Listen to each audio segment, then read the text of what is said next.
बालेश्वर में अनुष्ठित है blooming board English medium public school वार्षिक उत्सव। शिक्षादान सांगू छात्र छात्री सर्वांगीन विकास दिगरे गुरुत्व देवाक अतिथि परामर्श। बालेश्वर सहर मंडल बजार स्थित blooming board English medium public school वार्षिक उत्सव स्थानीय टाउन हॉल परिसर में पालित हो जाइछि। सदर विधायक मानस कुमार दत्त एथर मुख्य अतिथि भाव जोगदे उत्सव को उद्घाटन करने सहित छात्र छात्री उज्जवल भविष्य कामना करते। शिक्षादान सांगू छात्र छात्री शारीरिक मानसिक और बौद्धिक विकास दिगरे विशेष गुरुत्व देवाकू शिक्षक शिक्षयित्री और अभिभावकों को से परामर्श देते।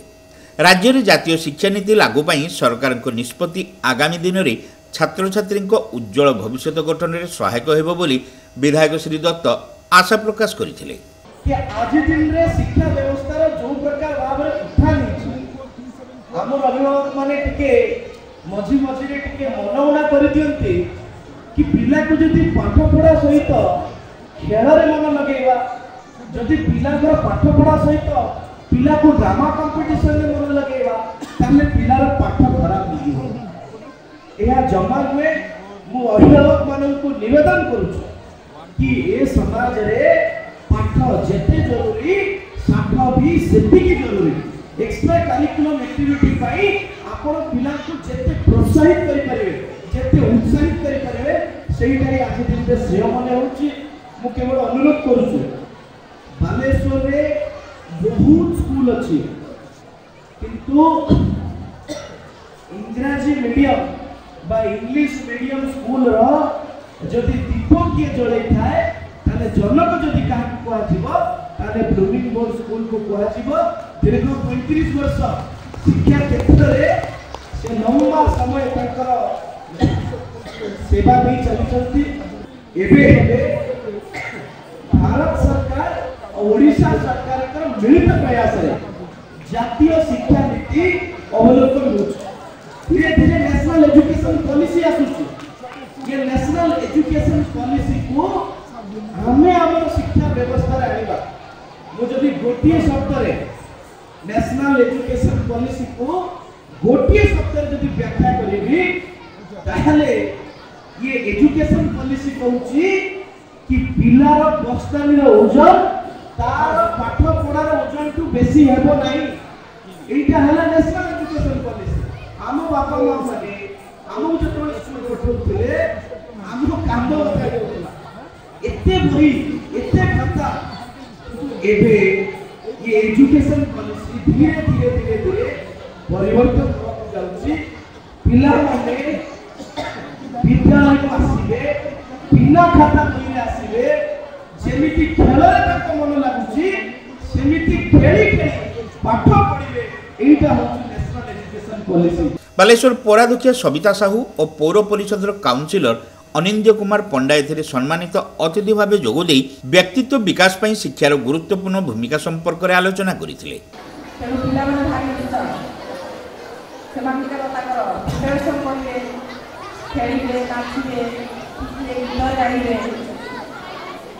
गोटे दिन से कला जो गुण अच्छी जो प्रतिभा अच्छी मंच देखे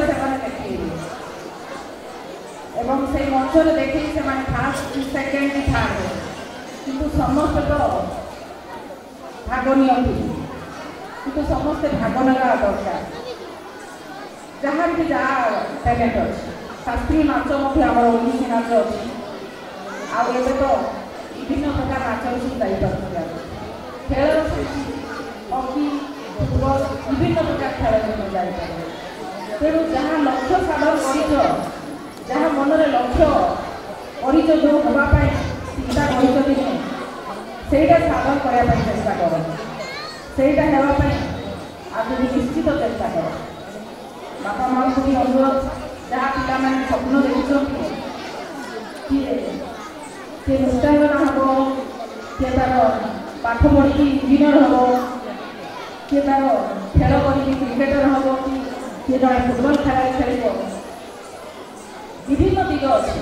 तुम्हें कौन हम ना इंजीनियर तुम्हें कौन हम ना पुलिस अफसर कई कहते मुझे राजनेता है कई कहते मुझे राजनेता है कि गोटे राजनेतार तार अभिनय तार कर्म आपण मैंने केवे चिंता भी करें किए केते मुंडे बोझ नहीं चले गोटे पुलिस अफिसर आईपीएस हो गले किए बसले अंडर 1000 कर्मचारी किए कर्मचारी मैंने यूटिलाइज कले किए निजे की यूटिलाइज देले गोटे डाक्टर किए तार नर्स फर्स नहीं किए तार काम कला किए किसी कला किंतु गोटे राजनीति से सीधा लोक एक्सपेक्टेड है जे लोक काम मत कर पड़ो मु लोक संस्कृत रही मु काम करी काम कले लोक मत पसंद करेंगे ये जिन कई पसंद करते तेणु एटा गोटे सब भल स्कीम होगी आम राजनेता हाँ आज को आम कमिशन राजनेता हाँ। रेमुणा ब्लॉक सहकारी शिक्षाधिकारी शैलबाला बेहेरा एथिरे मुख्य वक्ता भाव जोगदे सफलतार विभिन्न दिग संपर्क में छात्र छात्री को परामर्श देते अत्यंत आग्रह सहकारे निजर परफॉर्मेंस देखाई अति व्याकुलित भाव में अनेक समय धरी अपेक्षा कर किंतु पदोटी तो निश्चित भाव में कहबी कारण ए मंच को आसबार सौभाग्य आपण माने देइचंती तुममान पितामाता प्रदान करिसंती आयोजक माने प्रदान करिसंती। विद्यालय अध्यक्षा वंदना बढाल एही उत्सव रे वार्षिक विवरणी उपस्थापन करथिले। They have inherited excel in whatever they do and be the role models for the society. Let me present you a brief history of our school. Our school is a dream child of a good and energetic person, Mr. Bhagwat Maharana and Mr. Barai Charan Jena, to provide low-cost English medium education in the locality. Their dream become a reality when this Blooming Bird School saw the light of the earth in 1989. उपाध्यक्ष उमेश चंद्र प्रधान स्वागत भाषण देथिबा बेले विद्यालयर संयोजक संकर्षण पृष्टि अतिथि परिचय प्रदान सह शेष समस्त को धन्यवाद अर्पण करथिले। एही अवसर रे पूर्वरु अनुष्ठित विभिन्न प्रतियोगितार कृति छात्र छात्री को अतिथि माने पुरस्कृत करथिले। सभा पर छात्र छात्री द्वारा मनमुग्धकर सांस्कृतिक कार्यक्रम परिवेशित होता। समस्त कार्य को विद्यालयर शिक्षक शिक्षयित्री और कर्मचारी माने परिचालना करथिले। छात्र छात्री समेत बहु अभिभावक एही उत्सव रे उपस्थित थिले।